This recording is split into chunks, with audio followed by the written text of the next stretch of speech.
I'm going to be showing you how to transform these jeans into a nice mini skirt. I was inspired by some skirts I saw online and figured I'd try to make them. Here's how I did it. Okay, like always, you're going to want to start by laying out and assessing the item you have. These could be my work pants, so they've got a lot of damage on them. I decided the best thing to do would be cutting off the top from the waistband to the pockets away from the legs. You're also going to want to give yourself a little bit of extra room to work with. I did this because I wanted to add a little bit of fray from the jeans onto the skirt when I did it. This will give it a bit more of a grunge feel than a regular skirt. I also like this idea because, well, it's a bit simpler, but a bit more difficult at the same time when it comes to adding layers. Once that's done, you're going to want to take your legs and cut the legs of the jeans open like this. These are going to be one of the layers used in your skirt. Cut 6-inch strips from each leg, and I decided that I was only going to use 3 of these 6-inch strips, but each layer depends on your size and how long you want the skirt. As far as length of these strips, I didn't put much thought into it at the time, I just kind of went with what I had. After that, you kind of want to cut each strip so it's more of a square than a long, well, you saw how bad the hems were on those. So, just clean them up a bit.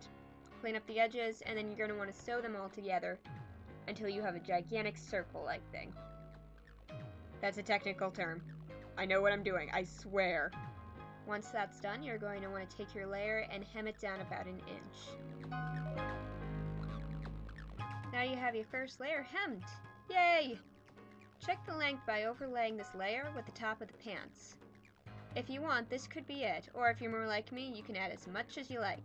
I'm going to be adding this lace, and another layer of black and white stripe that I feel complement the black of the skirt. You're going to want to remember to add 2 inches to the length of each layer you cut. Since we started out with a 6-inch layer, we're going to go with an 8-inch layer for the black and white, so on and so forth with each layer you add. There are 2 different ways to gather. For this lace, I would suggest going with the longest stitch you have on your sewing machine, and then gathering by pulling on the bobbin thread. It'll give you a perfect gather every time. As for materials like our cotton or this canvas, I would suggest zigzagging over a cord, pulling that tight, and that should give you your gather. It's a bit less perfect, but it does work for thicker materials. I want the raw edges of the denim to show so I can get a fraying effect. I'm going to stitch down the lace with the right side of the lace facing the wrong side of the denim. As far as sewing goes, it's your basic stitch. Keep an eye on the gathers as you go. They can be a real pain at first, but once you get the hang of it, they become a lot easier. Now it's time to move on to the rest of the ruffles. You're going to want to start with the top layer.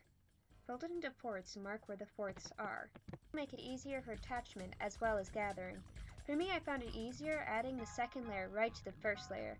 However, I cannot suggest this because it does make it harder to sew them to the top of the pants. You're going to want to line up each mark with its matching mark on the layer above. Once this is done, you're going to want to pull on your cord and then play with the gathers formed until they are the same length of the layer above and equal to each other.